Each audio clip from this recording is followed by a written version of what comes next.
Por lo que vimos en el anime, Emilia atacó a la madre de Arnos, y esto despertó una gran ira en lo profundo de su ser. Sin embargo, el anime censuró bastante su venganza, pues en la novela se describe como algo más letal, algo más bizarro, con sevicia en sus acciones. Por favor, acompaña al señor Mikael en este video donde te dirá las grandes diferencias que podemos encontrar entre el anime y la novela de Mahoga Queen no Futeki Gousha. Estoy seguro y te garantizo que te gustarán y sorprenderán. La primera con la que vamos a abarcar es la diferencia fundamental en la venganza de Arnos Bordigod contra Emilia por haber atacado a su familia y lastimado a su club de fans. Efectivamente, Arnos la había tomado del cuello y la teletransportó a aquel lugar, a aquella arena en donde se realizaba el torneo. El motivo por el que lo hizo es que no quería que su mamá presenciara ese lado tan deplorable y asqueroso de la personalidad del gran rey demonio de la tiranía. En lo personal, quería desfogar su ira sin que nadie lo mire y sin despertar temor en aquellos que lo admiran y lo aman. Según la novela, lo primero que hizo fue crear una espada demoníaca con el conjuro de creación Ibis. La lanzó al lado del cuerpo de Emilia y liberó sus restricciones de movilidad. Te daré una oportunidad. Toma esa espada y pelea contra mí. Es mejor que te enfrentes con honorabilidad a atacar a las familias cuando no puedes vencer. Y así Emilia, con furia, arremetió contra el dios de la tiranía. Pero este no movió ni un solo dedo. Cuando el filo de la hoja contactó con su piel, una gran descarga eléctrica pasó por la empuñadura, dirigiéndose al cuerpo de Emilia, sacudiéndola desde sus cimientos y haciendo que caiga al piso humeando. Arnos la mira con desprecio y dice que es una vergüenza, una desgracia, una aberración de ser vivo que ni siquiera es capaz de utilizar un arma contra su propio dueño. Primero le escupe y después, levantando su mano, el arma que había creado se dirige obedientemente hacia su empuñadura. Tomándola, apuñala a Emilia en la espalda. La gran diferencia que hay en el anime es que no le da en un punto vital. Todo lo contrario, fue una herida leve, pero después Arnos empezó a decirle que la arma con la que había sido apuñalada tenía un serio problema, un grave defecto. Cuando ésta corta la carne de su objetivo, la maldición de los gusanos venenosos se presenta y ellos aparecen en su carne para devorarla, dándole una muerte lenta y dolorosa. Luego de escuchar esas palabras, Emilia empieza a sentir que desde su carne algo empieza a moverse y, en sus sentidos, logra percatarse de pequeños puntos blancos movilizándose por la herida formada, comiendo lentamente su carne. Los gusanos se multiplicaban, se hacían más numerosos y con esto el dolor se intensificaba. Emilia empezó a gritar, a sollozar y después Arnos le dijo: esto no es la peor parte. Cuando todos los gusanos hayan terminado de reproducirse, empezarán a matarse entre estos. Y finalmente, cuando solo quede uno, se fusionará con tu carne y tu raíz. Y así, tú te convertirás en un gusano igual que estos. Las palabras atormentaron a Emilia, la hicieron desesperar. Y así empezó a rogarle piedad al rey demonio de la tiranía. Oh, Arnos Bordigod, te reconozco como el ser supremo, así que por favor, otórgame piedad. Pero Arnos se la negó. Estaba tan enfurecido que, pese a que era una persona bastante tolerable que había resistido la ira durante toda su existencia, esta vez no podía perdonarla. Sabía exactamente que era un ser el cual no merecía clemencia. Por eso, en lugar de perdonarla, dijo: te condeno a muerte. Y así levantó su espada. En 30 segundos te transformarás en un gusano y ya no podrás volver a la normalidad. Emilia empezó a gritar, se desesperó, empezó a luchar con todas sus fuerzas, lloró y suplicó ante el ser más perverso ante sus ojos, aquel mestizo que se hacía llamar el Fundador. Mientras lo hacía, Arnos contaba los segundos hasta que llegó a 30 y después de eso ella gritó con todas sus fuerzas esperando su fin. Pero jamás llegó. Pasaron 5 segundos, 10, 20, 30, un minuto y su fin no llegó. Levantó sus párpados, se abrió y Arnos estaba con una sonrisa complaciente viéndola sufrir. Pensó por un momento que había obtenido la clemencia de él y la había perdonado, pero Arnos dijo que en realidad todo era una broma. Volvió a revisar su cuerpo y se percató que los supuestos gusanos venenosos que se estaban comiendo sus entrañas no estaban. Todo había sido práctica de una ilusión. La había aterrado a tal punto que psicológicamente había imaginado todo eso. La furia se corrió en su cuerpo y empezó a maldecir a Arnos con todas sus fuerzas, pero lo más que hacía era reír. Después, con su pierna, presionó fuertemente el pecho de Emilia y le dijo: «¿Sabes? Voy a hacer algo peor que la muerte. Ni siquiera eso sería capaz de apaciguar la ira que siento en este momento. Emilia, yo te maldigo». Y después de eso, volvió a levantar su pie y con un fuerte pisotón destruyó toda la caja torácica de aquel demonio que lo había desafiado, haciendo que sus órganos salieran explotando y estallando en el lugar. Solo fueron cuestión de instantes y finalmente Emilia dejó este mundo, para después que él utilizara el conjuro de resurrección, reencarnación, y así nació una nueva Emilia en un cuerpo diferente, con la sangre mestiza. Cuando Arnos le dijo que revisara su abismo, no lo podía creer. Trató de suicidarse, pero le dijo que, aunque lo hiciera, volvería a nacer en un cuerpo de mestizo. Así que estarás condenada, de aquí hasta el final de los días, a hacer lo que tanto odiabas, a hacer lo que tanto despreciabas. Así fue como pasó la venganza de Arnos contra Emilia en la novela. Por supuesto, el anime no iba a animar eso, pues está en la categoría de shonen de +13, no iban a poner una escena tan gore en su sintonía, pero no te preocupes, para eso está el señor Mikael, para explicarte todas las diferencias que podemos encontrar entre el anime y la novela, no solo de esta serie, sino de muchas otras. Si te interesa, por favor, suscríbete. A continuación vamos a hablar acerca de todas las más diferencias, la mayoría son mundanas, del resto del capítulo 6 de Mahoga Queen. Empecemos con número 1. El capítulo empieza con Arnos enfrentándose al maestro de la espada. A lo largo de la novela se aclararon las intenciones y los planes que tenían los comités del torneo para hacer perder a Arnos. Querían derrotarlo con las reglas. Sabían que en un combate de frente jamás perdería, por eso, modificando las reglas establecidas, lograrían una victoria por default. Cuando empezó el combate, se le ordenó a los participantes que no utilizaran el conjuro de refuerzo en sus espadas. Entonces, la de mejor calidad tendría ventaja sobre las de peor. Siendo así las cosas, el primer maestro de la espada tenía un arma que podríamos decir era legendaria para los estándares de este mundo, y Arnos un arma bastante común que encontrarías en cualquier tienda de barrio. Los directivos esperaban que, en el momento en donde las dos hojas hicieran contacto, la espada de Arnos se destruyera por no poder ser potenciada ni reforzada debido a la magia del usuario. Pero eso a Arnos no le importó. Dijo: jaja, pero qué divertidos son esos hijos de perra. ¿En serio creen que voy a perder por las reglas? Estoy haciendo una suposición, no lo dijo literal, pero más o menos se escuchó así.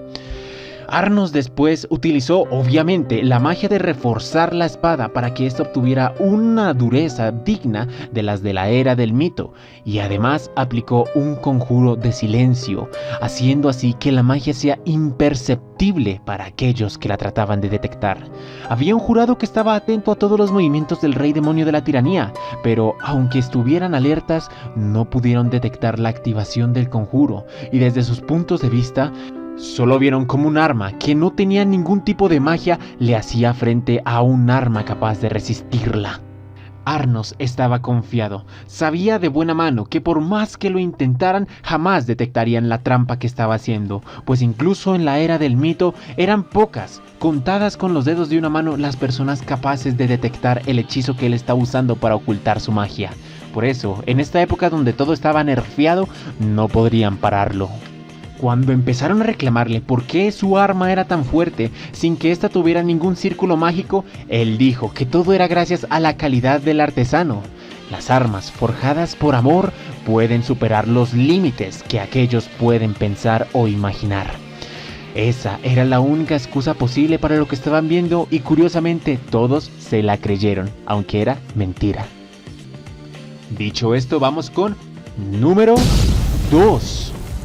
La canción que estaba cantando su club de fans era más lasciva de lo que pudimos leer. O la verdad no sé en qué página viste el capítulo o si tradujeron de verdad la canción que estaban dando, o por lo menos si la cantaron de la misma forma en donde apareció el anime.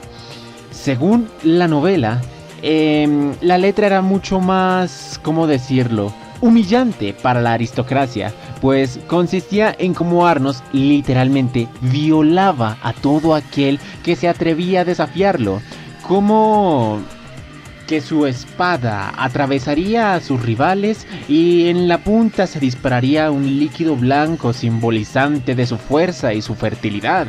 Además que cientos de mujeres caen rendidas ante él y este esparcería su semilla en todo el mundo, incluyendo en la venganza y en la humillación de aquellos a quien derrotada. Sí, básicamente era una canción en donde se decía que Arnos se iba a violar y iba a culiar a todo aquel que lo enfrentara. Un poco pasados de tono. Seguramente el autor cuando lo estaba escribiendo quería burlarse o sacarse unas risas de por medio, pero en el anime le dijeron, no podemos poner eso, señor. Bueno, dejando de lado las bromas, vamos a número 3. El primer oponente que tuvo Lei en el torneo tenía una historia de trasfondo de por medio. Aparentemente, él era el subcampeón del anterior torneo de espadas. Perdió contra el hermano mayor de Emilia. Y este, en prueba de sí mismo, se adentró a las profundidades del calabozo más peligroso de la Tierra. Y allí estuvo por más de 20 años luchando contra las criaturas hasta alcanzar el piso 250. Después volvió a la superficie siendo muchas veces más fuerte de lo que era. Pero eso le valió culo a Lei. Él simplemente desenvainó su espada y en un movimiento rápido rompió la suya y de paso le hizo un corte muy profundo como hasta alcanzar los huesos. Al principio del combate, su rival era bastante arrogante. Le dijo, te daré 3 segundos para que te rindas, de lo contrario morirás. Y así empezó a cantar campantemente mientras él solamente sonreía. Cuando llegó a 3 fue la ejecución pública. En adición a lo que te dije, este sujeto se había adentrado al calabozo más profundo del mundo, y Arnos una vez dijo que en el pasado a él también le dio curiosidad qué tan profundo ese sitio, y pasándose un par de meses avanzando llegó hasta el piso 2500, 10 veces más lejos de lo que hizo ese sujeto. Número 4. Las espadas mágicas de contrato que estaban dentro del cuerpo de Lei tenían una condición de activación.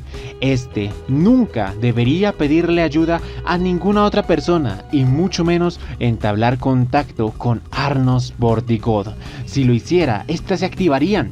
Y este es el motivo por el que él no pidió ayuda y se mostró tan agresivo con su amigo, pues en el momento en el que susurrara leves palabras de socorro, se activarían y destruirían su raíz por completo. Número 5. La forma en cómo Arnos llegó a la habitación de la madre de Lei es muy diferente en la novela de como el anime mostró, pues ellos debían infiltrarse por todo un complejo. Entonces, en lugar de utilizar Gatom, la magia de teletransportación, le pidió a Misa que utilice su magia de neblina. Otorgándole poder del rey demonio mediante el conjuro de Geist, ella pudo crear una lluvia por toda la ciudad. De repente, un huracán empezó a formarse y aprovecharon a utilizar su habilidad. Se convirtieron en una nube, en neblina. Atravesaron la entrada principal y, mediante los ojos demoníacos de Arnos, pudo ver exactamente dónde se encontraba su madre. Allí, al entrar en esa habitación, trataron de iniciar una evaluación. Arnos tocó su frente, pero no fue capaz de entender lo que estaba pasando en sí mismo. Entonces tuvo una genial idea. Necesitaba sacarle información a Lei sobre todos los aspectos relevantes sobre la vida de su madre. Por ende, se acercó a una esquina de la habitación, activó magia de mimetismo para fundirse con el entorno y dejó a Misa sola en el lugar. Eventualmente apareció Rei en la escena, con la misma cuchilla con la que vimos que atacó a Misa. y empezó a explicarle su situación, por qué estaba en este lugar. Empezaron a discutir sobre que Arnos realmente quería ayudarlos y ahí se revelan grandes aspectos, lo mismo que vimos en el anime, ni nada más ni nada menos. Pero después de darse cuenta de que Rei se encontraba atado de manos y pies y no podía ayudarla, decidió dejarla en ese lugar. Utilizó su espada para disipar la neblina del sitio y asegurarse que Arnos no estaba, pero como él tenía mimetismo no fue capaz de encontrarlo. Al creer y confirmar erróneamente que no estaba, decide dejar a Misa en ese lugar. Toma una pequeña daga que había en su bolsillo y apuñala la sombra de esta. Había utilizado el hechizo de coser sombra. Su contrato le decía: aquel que descubra tu situación deberá ser silenciado, mas no matado. Por eso se aseguró de que hasta el final del torneo, mañana, ella no salga de esa habitación. Misa empezó a decir de que lamentaba mucho haber involucrado a Lei en este asunto de entre utilitaristas y realistas. Por eso le pidió disculpas. Esto sorprendió bastante a Rei, pues él pensaba de que Misa estaría más enojada, pero no fue así el caso. Finalmente le pregunta cosas vanas, diciéndole: si no te molestaría, ¿te gustaría hablarme de tu madre? Y ahí le explica un poco de su situación, de qué es lo que le pasa, la enfermedad que sufre y cuáles son las posibles causas. Aparentemente el rey había llevado a su madre a más de 20 hospitales y este es el único que fue capaz de estabilizarla. Al terminar de decir toda la información sobre el aspecto, Rei se retiró de la habitación y después Arnos destruyó el conjuro de mimetismo y se presentó en la escena. Evaluó todos los aspectos y empezó a hacer lo necesario para tratar de curar a su madre. Hasta el momento él desconocía por completo las enfermedades que provenieran del mundo espiritual, pero con la vaga información que tenía utilizó ingeniería a la inversa para tratar de hallar la cura a su enfermedad. Dicho esto, salto a la siguiente curiosidad. Número 6. El conjuro que inventó Arnos de conectar raíces no salió bien a la primera. Al principio, cuando Misa trataba de enviar su poder espiritual a la madre de Lei, esta empezó a rechazarla, pues sus orígenes eran diferentes e incompatibles. Entonces, lo único que estaba provocando era lastimarlas a las dos. Pero estamos hablando del protagonista más OP de todo el anime. Mientras ocurría la operación, Arnos continuamente modificaba el círculo mágico. Trataba de cambiar la frecuencia en la magia de Misa para hacerla más acorde y más sonora al cuerpo de la madre de Lei. Shia se llamaba. Pasaban un par de minutos y aún no era capaz de hacerlo. Dijo un comentario bastante extraño, pues cuando su madre estaba a punto de desaparecer, Misa dijo: «Dios mío», y Arnos en un tono de réplica: «No le pidas nada a Dios, ellos nunca responden nada. Si tienes que rezarle a alguien, rézale a mí». Después de escuchar eso, Arnos pudo corregir la formación mágica y arreglarla. El poder mágico que traspasaba Misa hacia la madre de Lei empezó a ser resonante y concorde a su cuerpo. Luego de que la operación durara unos cuantos minutos, pudo armonizarla y hacer que sus síntomas mejoraran de una forma considerable, lo suficiente para que ella despertara y hablara con Arnos. Mencionó acerca de que estaba consciente y dio un breve resumen más o menos exactamente igual a lo que vimos en el anime. Número 7. Cuando Arnos estaba en medio de la operación, pudo sentir que su madre estaba en peligro. Cada vez que intenciones malignas se acercaban a miembros de su familia, una señal de alerta aparecía en la mente de Arnos y, conectando sus sentidos, era capaz de saber qué es lo que ocurría exactamente. Mientras Emilia empezó a conversar con su madre para obligarla a entregar la espada, él pudo verlo, podía saber exactamente lo que pasaba. Fácilmente pudo haberse teletransportado al lugar de los hechos con Gato, pero la cirugía que estaba llevando a cabo para salvar a la madre de Lei requería bastante concentración. Si la abandonaba así como así, podría matar a Misa y a su madre por accidente. Entonces necesitaba tiempo. Al menos un par de minutos más. Si alguien fuera capaz de comprar ese tiempo, estaría eternamente agradecido. Y ahí estaba el club de fans, cuando entra en acción tratando de detener a Emilia antes de avanzar. Número 8. Hay una gran diferencia cultural entre las dos razas, la humana y la demoníaca. Más que todo sería en el aspecto de la seguridad de las cosas. La madre de Arnos había estudiado todas las reglas referente al torneo de las espadas, y cuando Emilia mencionó que era deber de los profesores guardar las espadas de los finalistas, ella lo dudó, pues sinceramente no recordaba esa regla en lo que había estudiado. No es que desconfiara de Emilia, es simplemente que los humanos, a diferencia de las demás razas, desconfían de todo. Era un sistema de precaución y, aunque en un principio no dudara de ella, quería confirmarlo con sus propios ojos que la regla existiera. Por eso le ofreció la posibilidad de que ella misma llegara al comité y entregara su espada. Emilia empezó a preocuparse y ponerse nerviosa. Dijo que no quería molestarla con esos trabajos tan mundanos, además ella iba a volver a la escuela. Pero la madre de Arnos con una sonrisa dijo: «Qué casualidad, incluso yo olvidé algo en la escuela, si quiere podemos ir las dos juntas, la acompañaré y entregamos esto de una buena vez». Ahí fue cuando Emilia perdió el quicio y trató de obligarla a robarle la espada. Y bien, esos serían los datos más relevantes del capítulo número 6. Espero que te haya gustado el video. Si te gustó, dale like, me gusta y comparte. Esta vez no te someto a la maldición de escucharme cantar porque no llegamos a los 25 minutos. Siendo así las cosas, entonces nos vemos otro día, quizás mañana. Adiós.